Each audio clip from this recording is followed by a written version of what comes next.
During episode 3 of the series, Saru perfectly portrays what a modern adaptation of a classic IP should look like. In the opening sequence, we see different production and stylistic choices that change the animation, in my opinion, for the better. At the same time, we see what is entailed in tonal shift. How Kusanagi carries herself compared to the other adaptations is a breath of fresh air and shows us why anime should stop taking itself so seriously all of the time. To start off, let's get into a bit of the history that Saru has with their different projects. All of us know about the stoicism and deprived qualities that characterize Ghost in the Shell, but also some other cyberpunk settings in general. They're serious themes that are essential to the existence of a dystopia like this one, but as one of the comments on my previous video mentioned, the passing nihilistic ebb and flow that encapsulates a society like this also leans towards the other end of the spectrum, where ecstatic moods and funny gestures still need to be exhibited. In their repertoire of adaptations, nobody can accomplish this better than Saru. From unsettling works like Devilman Crybaby to chaos incarnate in Sanda, taking on movie productions like Night is Short, Walk On Girl, to prominent television series like Dandadan. They have built up the versatility and skill book to produce their two masterpieces this season, those being Ghost in the Shell and Jodugu. We'll get more into the mood and tone in a bit, but first, let's talk about that intro sequence when you load up the episode. With the first note that the soundtrack plays and the composition of cinematography and animation, you can tell that production is a bit amped up this episode. Using suspense both narratively and action-wise, the animators knew how to ramp up into their high-octane chase very seamlessly. A circumstance that I would like to acknowledge is that for a long time, anime stuck rigidly to its line art, style, and overall design in an effort to promote consistency and branding for their series. I remember when people collectively thought that Jujutsu Kaisen Season 1 was the best looking action out there. Still, that was only because it was the most popular, but that doesn't take away credit where it's deserved. Nowadays, you look at prominent series and even the newest season of Jujutsu Kaisen, and they all have this understood agreement that sequences which call for fluid motion need a free-form structure for its visuals.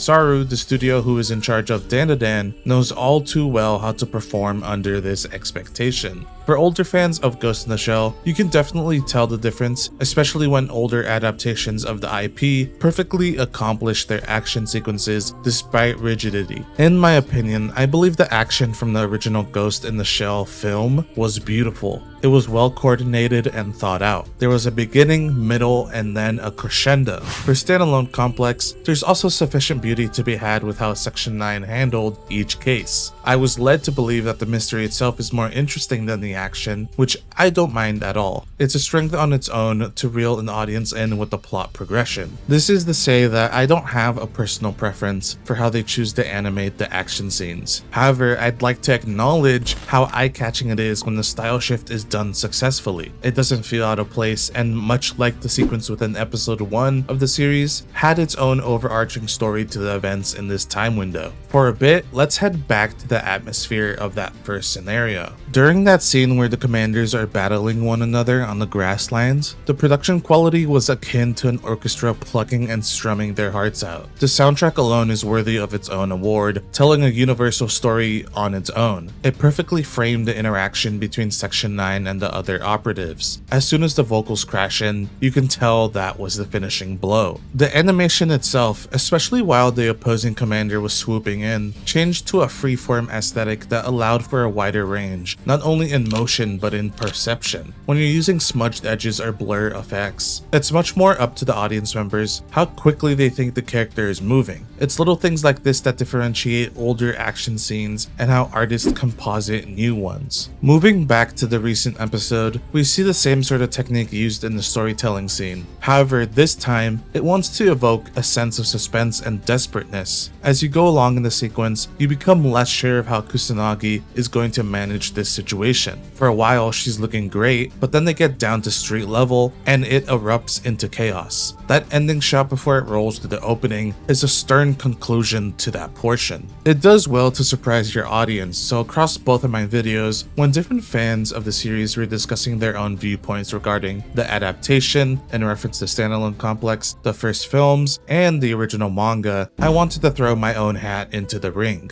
I want to talk about the anime scene in general, where comical qualities, especially in serious settings, are undervalued. In my opinion, I believe comedy should be welcomed more, as in our day-to-day, whether rain or shine, there's always something funny about the fact of our situation. Well instituted are comic relief characters, but these people who function as throwaway devices only serve to present themselves in that fleeting present. Stories that I enjoy not only build a breathing world, as many other of the Ghost in the Shell adaptations did, but characters that live far past and beyond the runtime we have with them. This is why it has never clicked with me when shows, not only like the other adaptations of this series, but mainstream series like Jujutsu Kaisen, abandon the majority of the glamour it had in character depth to present a grungy show. Rightfully so. The one saving grace is every moment Takaba, the comedian of the show, is in it, but the other characters who we've had the pleasure to know never had that shine in their eyes anymore. Content warning for people who don't like live action media, I guess, but this is why I enjoy movies like Everything Everywhere All at Once and Marty Supreme, as opposed to tighter, more grim narratives. I recently watched The Odyssey, but that kind of grittiness, whether through simple plot or thematic messaging, can have a disconnect. Those other films that I mentioned felt personalized to me as a human being, even though they weren't. That's what it means to build characters who have depth. They need to be multifaceted. Again, this is my own opinion, but when Major Kusanagi often acts as that homie sensation away from home with her tongue-in-cheek attitude, it balances out the dire circumstances that many of these cases find themselves in. When Togusa was trying to make some sense to her, it all gathered into a short sentimental moment and character building for Kusanagi with the rest of her Section 9 comrades. Most of this sentiment also applies to the atmosphere that these short stories we got this week do for the overall attitude this adaptation has. It reminds the audience that these people are all human.